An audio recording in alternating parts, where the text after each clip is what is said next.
Well, this is an installation and setup review for Norton Internet Security 2010, and I have to say that well, it's relatively quick and easy to install and set it up.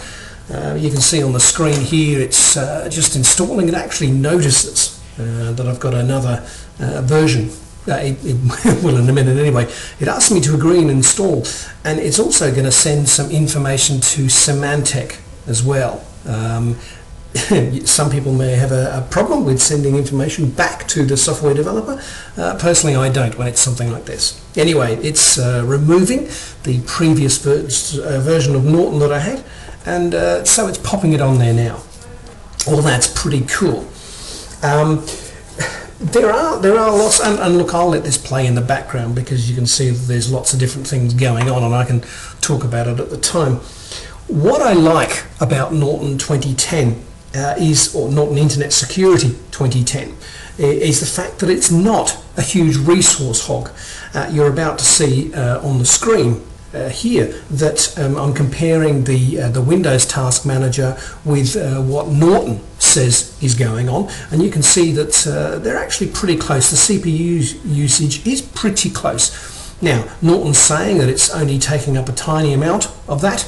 I checked in the processors area as well, and that seemed to be fairly accurate too. So either Windows and Norton are fudging the numbers, or Norton is actually doing what it says that it's always wanted to do, and has been proclaiming that it's been doing for quite a while, which is not being a resource hog. So forget all of those people who say, oh yeah, it sucks your resources up. Well, here's the evidence to say that no, it doesn't actually. Camtasia records far more than Norton Symantec does. Okay, there's a ton of new information when you open up Norton Internet Security 2010. I really like this layout.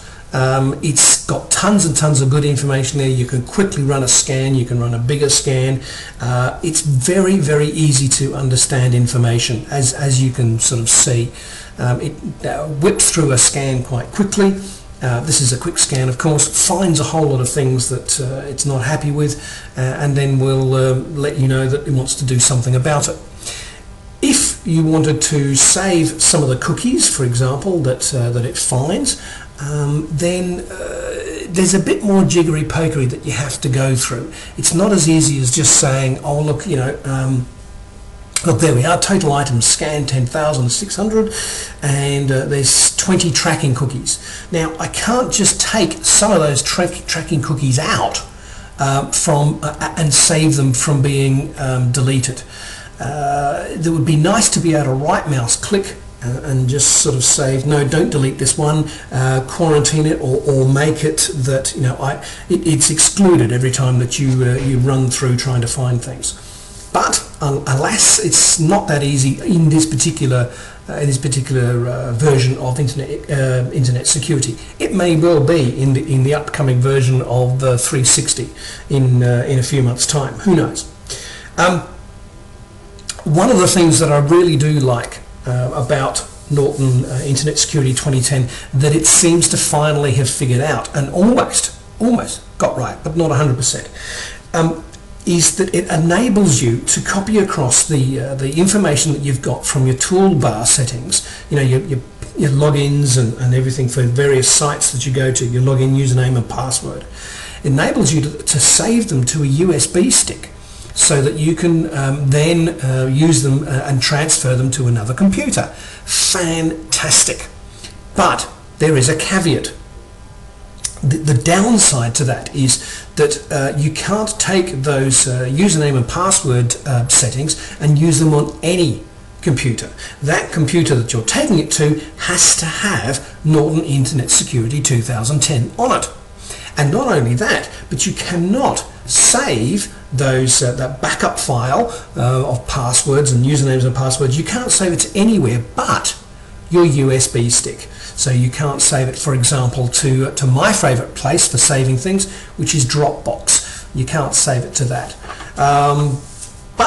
And that becomes very frustrating when, for example, you're at a web cafe and you can't remember some of the username and passwords. Well, you've got to have a separate password program to store all of them, which I use KeyPass, but it's just frustrating that you've got to have another program.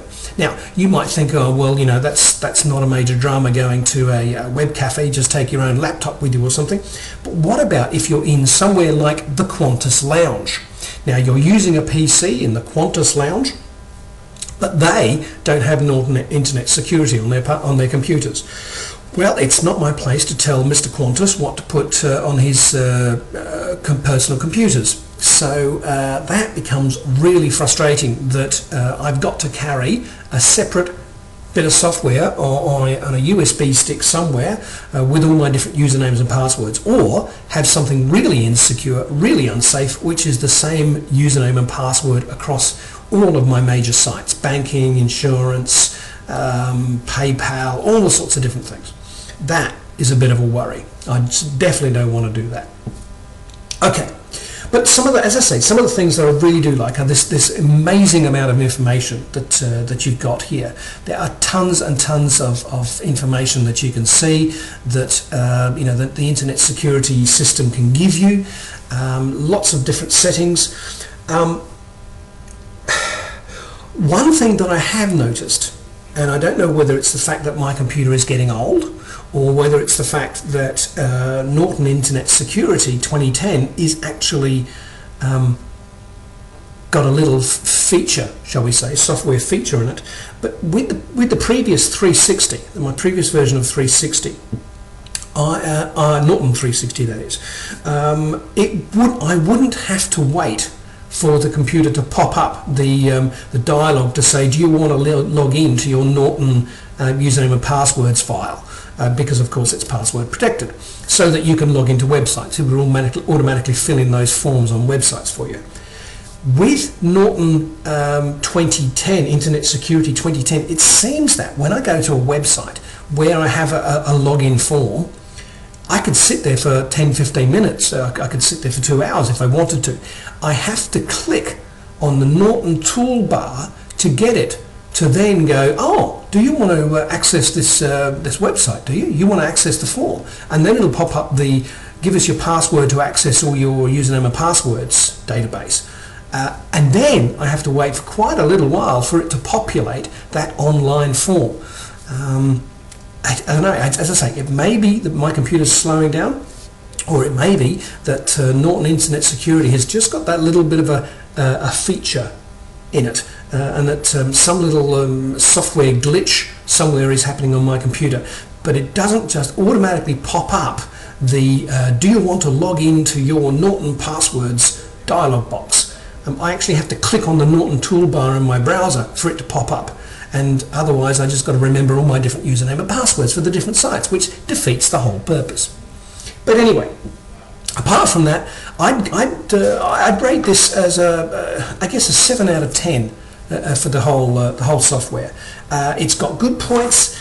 It's easy to use. It's comprehensive information that you're given. I mean, you can see this on the screen at the moment. There's no shortage of information that you're given about your computer, about how it's tracking, and also about cyber crime and all the various things about, you know, that Norton's very good at.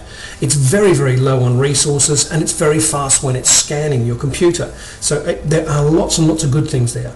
But there's I guess a couple of things that really don't help me.